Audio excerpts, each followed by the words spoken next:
All right, Pathfinders, today we have the great privilege to have with us a couple visitors.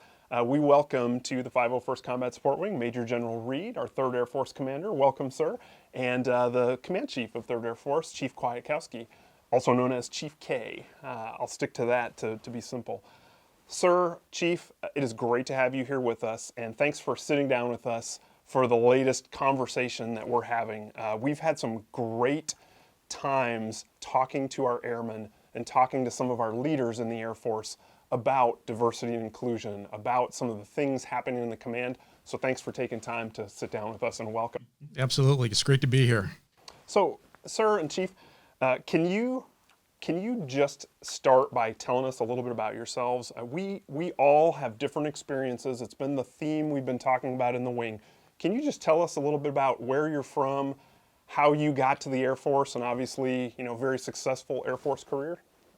Well, I'll tell you what brought me in didn't keep me in, but if you want a really great story, you need to hear it from Chief K. Don't know about all that, sir.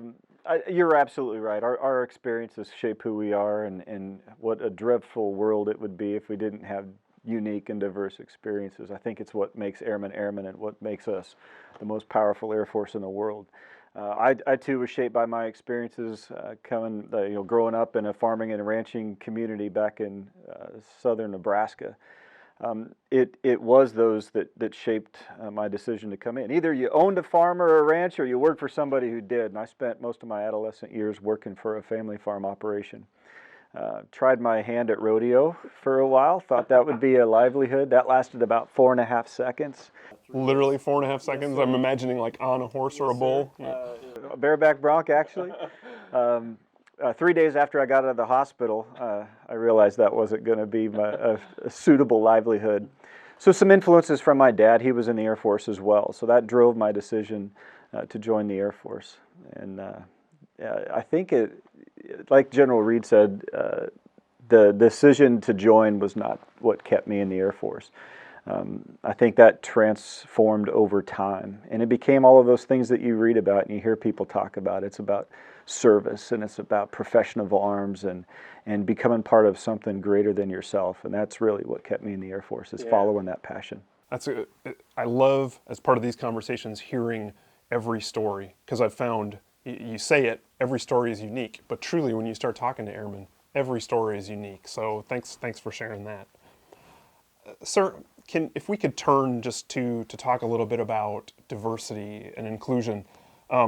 General Brown, a few months ago, had his video before he took over as the Chief of Staff of the Air Force of what I'm thinking about. In the aftermath of some of the racial injustice and things we've seen in America, can you tell us, I think our airmen would love to hear from you. What are you thinking about, sir? So there's been a lot of conversations over the last few months, Kurt, and I'll tell you, while that's been necessary for some, it's been much longer than the last few months. And with that knowledge, I think we have a moment in time and some momentum to really get after some things that, quite frankly, the Air Force has been working on for quite some time. But the thing that encourages me the most and gives me the most pride is that our airmen are taking a stand. Yeah. And they are refusing to allow this to overwhelm us. And they want positive and sustained change, and they're helping us achieve that. And I love it. Oh, it's fantastic. I think one of the advantages that we have in the 501st Combat Support Wing is we have so many mission partners, and we have been really, really lucky to have on board with us Army, Navy, Marines, civilians, you name it, all across the wing. And I think they have really gotten on with us, but it is truly our airmen who I think are taking the lead, and it's so incredible to see that. So, sir, you talked about this being a moment in time. We've talked here in the wing about making this the moment that we can look back in history and say, that's when we actually started to make change. We had talked about it some other times, and we had done a little bit, but what can we do? What are your thoughts on how do we make this that moment in time where we can say it's actually different this time? There are a lot of ways we can get after that, but I think to make it the most real and to make it now, just envision what it would be like for your fellow airmen on your left and your right, what they would say when they're up next for a going away. And when they're standing in front of the unit and they're having their going away speech, what are they going to say about the unit and the people they served with? And if we conduct ourselves in a way to make that an awesome moment, we can solve a lot of things. Yeah, that's great. I love that thought process. So along those lines, Chief, how do we prepare our young supervisors? You know, Chief Keen and I have talked about we can talk about these things until we're blue in the face, but real change is not going to happen because of us. Real change happens at the airman level. And I would argue, I think it's our young supervisors, it's our ALS grads. If we can get it right with them, I feel like that'll be a huge positive step. How do we get there with our airmen? So I think it comes down to genuine, just absolute genuine leadership. It comes down to people understanding that as individuals, we don't have all the answers. We don't have all the experiences. We don't have all the knowledge as individuals. But together, we can find that knowledge and we can find that understanding. I think it comes back to you control your own 20 square feet and how you influence that environment. Dr. Henry Cloud talks about boundaries for leaders, and our airmen and our teams will operate in an environment between the two boundaries, one of those that we create and one of those that we tolerate. And we just get after that 20 square feet that we own, and we ensure that we're creating the culture and the environment where our airmen feel valued, they feel respected. Going back to the initial thoughts of, they feel like they're part of something greater than themselves. And if we can create that environment across our teams, that's a win. Yeah, no, I think that's great. I think as you said, if you just think about your 20 square feet, we've talked about it here in the wing, and a lot of things happening in America and around the world weigh on our airmen. But our message has been, hey, we can't necessarily change the world tomorrow. We can't change America tomorrow, but we sure as heck can get after it here in our wing and here in our units. And I would say, hey, I think my new mantra might be, we're going to get after it in our own 20 square feet here, because I think that's where we start. So one of our focus areas here in 2020, the year of the Pathfinder, we started the year by saying Pathfinders are ready, resilient, innovative, professional, and connected.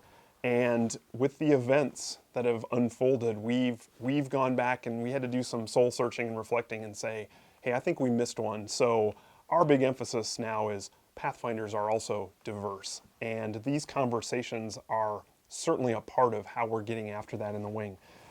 Do you have thoughts, General Reed, Chief K, on how else should we be going about that? How else do we celebrate our diversity and how do we make sure we're being inclusive? If you don't mind, I'll let Chief K swing at that first, and then I'll follow up after that. I think it comes down to celebrating the things that make us united, not so much diverse, and that's all part of the dynamic equation. So it's not to be excluded for sure, but it is our diversity. It is the foundation of transformation of success for our team to draw on those different experiences, those different backgrounds, the geography and family and friends, and all of those things that shape us into who we are. And it reflects back on what we said earlier, like as individuals, we can't do this alone. Right. We have to bring the team together. We have to bring all of those shared diverse perspectives together, because that's going to be what unites us. That's going to be what transforms our Air Force to become even a greater enterprise. Chief's got it exactly right. And when you listen to Chief and you listen to so many others, there's a ton of nuggets out there that, we have to work with. But for me, I try to simplify it to two things. And the first one is trust. Yes. And so if we go back and we factor in trust and we conduct ourselves in a way that we can be trusted and we approach others such that we promote trust in them, then guess what we can do? Build an awesome team. Right. And then when we build that team despite the differences or because of those, because that's what team building is all about, overcoming those, right? In order to get somewhere else, we'll solve a lot of this. Yeah, Yeah, trust is something that we've talked a lot about, and certainly building trust has been one of the, I think, foundational themes all across the Air Force, and certainly we've talked about it here in the wing. Well, General Reed, Chief K, thank you so much for joining us. Thanks so much for visiting. Thanks for being here with us in the 501st Combat Support Wing. We really appreciate it, and thank you for sitting down to share this message of diversity and inclusion, but I would say just a message of hope and trust for the wing. And Kurt, if I may, I'll tell you, ever since I came into the job this summer, Chief and I have been working very hard to get to this wing, and we can't wait to meet the airmen. Thanks so much for opening the doors. I just want to say thank you so much for having us. Thank you so much for continuing the conversation. It is worthwhile, and it's absolutely going to shape the hearts and minds of our airmen, and it's going to shape the future of our Air Force. Yeah, we appreciate it. Thank you, General Reed. Thank you, Chief K. Thanks, Pathfinders, for tuning in.